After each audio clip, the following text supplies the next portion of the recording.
Nu ber jag att få välkomna upp på scen Helen Hanstock, forskare vid Nationellt Vintersportcentrum. Hej! Hej! Vad roligt att se dig. Varför har så många elitskidåkare astma? Det ska du svara på nu. Ja, Vi får se hur det går. that's quite a good question. Ja. And quite a big question. So I'm going to try and show you actually over the next 5 minutes or so how we go about answering such a big question as why so many skiers have asthma.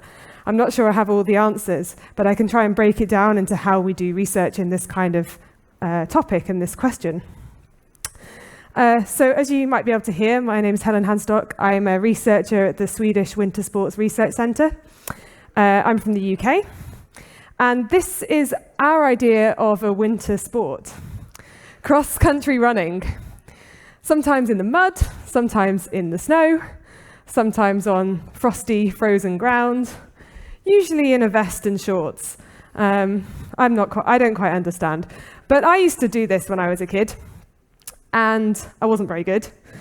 And I also knew that if it was a really cold day like here, then I was probably going to have an asthma attack. I knew that before I started. And I wonder how many other people have this problem.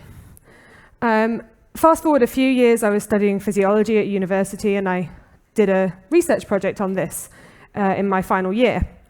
And I discovered that there was a clear link between cold air, training in the cold, and development of asthma, and that we could see that the cold or the dryness of the air was a factor that was involved in development of asthma. And actually it was researchers from Östersund that were working with this question in the 90s. So then when I moved here a few years later to Östersund, I met with a local doctor and researcher called Nikolaj Stenfors, who was interested in setting up some research projects in this area. And he was interested in this question as well. We'd found in the 90s that about 30% of skiers who were training got asthma, compared to about 9% of the general population. But Nikolaj had then noticed that the prevalence, even though we'd had this knowledge for maybe 20 or 30 years, hadn't actually changed. And it was still just as big of a problem for athletes training and competing in these sports now as it was back then. So we decided to start a program of research to try and understand a little bit more about what is it about training in the cold that causes asthma in these populations. And as we developed this project, we spoke to coaches, we spoke to athletes, and we really understood the nuances of the kind of questions we were dealing with. They wanted recommendations, for example, what temperature should you cancel a race? And is that different for juniors and for seniors? Or should we modify training? What about if you do a long but steady, slow training session? Is that better or worse than doing intervals when it's really cold? And then, of course, the question about prevention comes up. So we sometimes see skiers training with these masks that protect the airways and help to warm and humidify the air as we breathe in. But there's actually been no studies done to see if these masks can protect people who don't have asthma from developing asthma. So I'd like to show you some work that we started in the spring. This is a project where we started to collect data in May. And I'll try and explain the experimental setup for this question about prevention. So we were interested in looking at the effect of wearing a mask when it's very, very cold on the airways, on our breathing, on markers in the body, in the blood of inflammation or immune function, but also on performance, because you can tell a skier to wear a mask and protect their airways, but if they know it's going to make them go slower, then they're not going to be open to using that in competition. So here we can see one of our participants. She's an elite athlete herself. She's running on the treadmill in our environmental chamber. This is our environmental chamber at Vintersportcentrum, which is different to the wind tunnel you just saw Mika show you. But right now, it's minus 15 degrees in here, so we're controlling the temperature. And you can see that she's doing a performance test. she's been told to run as far as she can in 4 minutes. And as she moves forward in the treadmill, then it goes faster. And if she moves backwards, it goes slower. So she's pacing her own performance here. So we were interested in that performance aspect as well as the physiology. After the test, we measured blood lactate to see her metabolism, how hard she'd been working. We also, before and after the test, looked at her lung function to see the effect that wearing a mask or not wearing a mask had had on the lungs and the breathing.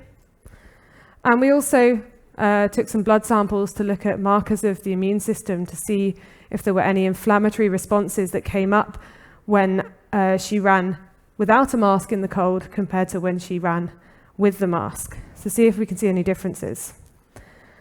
So this is just one of a whole series of studies we have going on in this area to try and bring more understanding about why so many skiers have asthma and try to make some recommendations to people working in the sport about what kind of age might asthma develop, and is there any special modifications we should do to training or competition that might help to protect young athletes especially from developing this disease.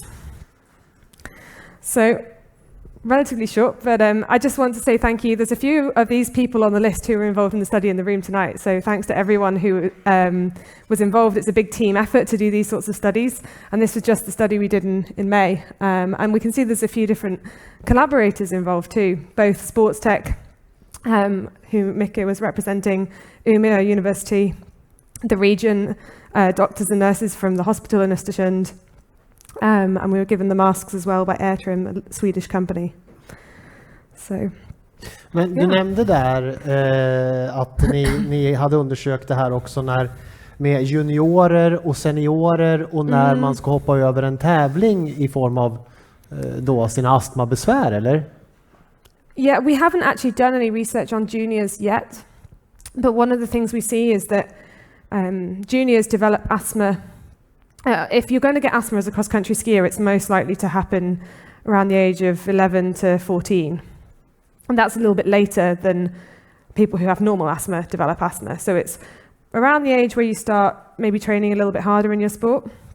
And I think it's going to be really relevant to do some studies in those age groups as well as just on adults, like the study I showed just now. Men innebär det i sådana fall, om man ska elitsatsa, att det är bättre att vänta till efter den åldern då?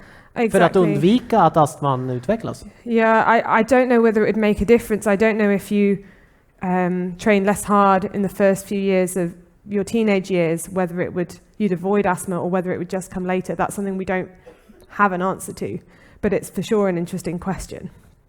För mig som är gammal astmatiker och har använt astmamedicin sedan jag var väldigt liten. Hade väldigt stora besvär när jag var liten, och de här besvären har blivit mindre och mindre allt efter hur äldre jag har blivit. Jag hade från början tabletter som jag tog, Ventolin-tabletter som jag fick ta för det fanns inte några inhalatorer. Sen kom det ju så inhalatorer med spray och de som man har med turbohailer där man suger i sig det här medlet. Men det jag har tänkt på under hela tiden sedan det här dök upp, att elitidrottare ju faktiskt använder astmamediciner. Jag såg det lite som en förolämpning att de här som är så vältränade och som tävlar i det här och gör det professionellt också. På något sätt tar den medicinen som jag har för att överleva, de gör det på något sätt som jag ser det för att få bättre resultat, och nästan som att jag tar då slutsatsen att de fuskar. There's been a lot of debate about it, especially because the oldest studies that looked at asthma medication and sports showed that there was no link. The original studies showed that the asthma medicine helped the people who had asthma, but if you didn't have asthma in the first place, it didn't do you any good. Now we're starting to see studies questioning that. So that's why for many years it's been okay to take asthma medicine in sport.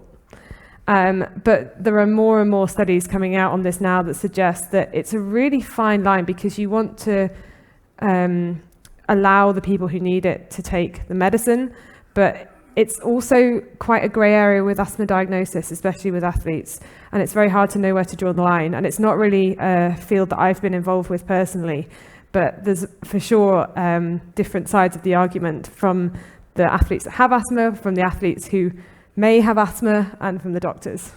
Och det är ju då min nästa fråga, för du sa någon siffra där att astma bland elitskidåkare är så hög som 30%. Bland den vanliga befolkningen hos oss dödliga då ligger den på 9%, att det är ungefär 9% av befolkningen som har astma.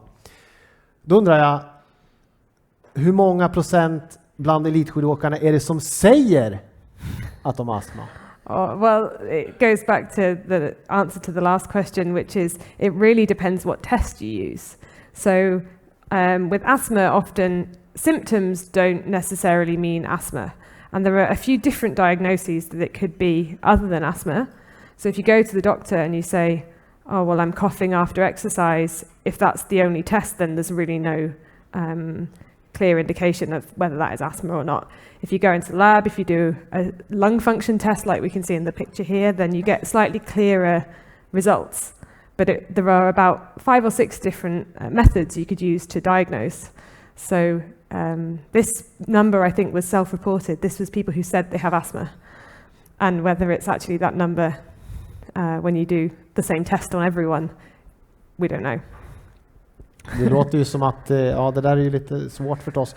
Jag tänker, det här har ni forskat på sedan 90-talet, sa du i början också. Hur känner ni från forskarhåll? Hur pass intresserade är, för eftersom det här är så många elitidrottare nu som använder astmamediciner. Hur pass intresserade är elitidrottarna av att ni forskar på det här? För det känns ju som att nej, det är inget problem. Vi kör på, vi kan köra på som vanligt. Ni behöver inte forska på det här. Eller känner ni er motarbetade på något sätt i den här forskningen? Nej, I don't think so. I think people want information and they want better guidelines. And if the research we do, where we do exercise tests in a controlled environment where we can change the temperature and have it exactly how we want it every time, we can do a test in -8, -10, -12, and we could start to see where we see signs of damage or injury to the lungs at different temperatures, and we can hopefully help to provide some answers and recommendations to the sport, such as don't do a sprint race when it's colder than -18. Or Men du har inte stött på elitidrottare som absolut säger nej, jag har astma men ni får inte forska på mig? No, but in this study we wanted to use skiers who were gymnasium level who didn't have asthma, and we had to change the population to be broader because we couldn't find enough gymnasium level skiers who didn't have asthma to participate. So det låter ju otroligt. Yeah. There were so few people that fit the criteria that we originally worked with that we had to say, actually, we'll go with running and we'll test a wider range of people. Helen Hanstock, har du själv astma? Ja. En applåd för Helen. Tack så mycket.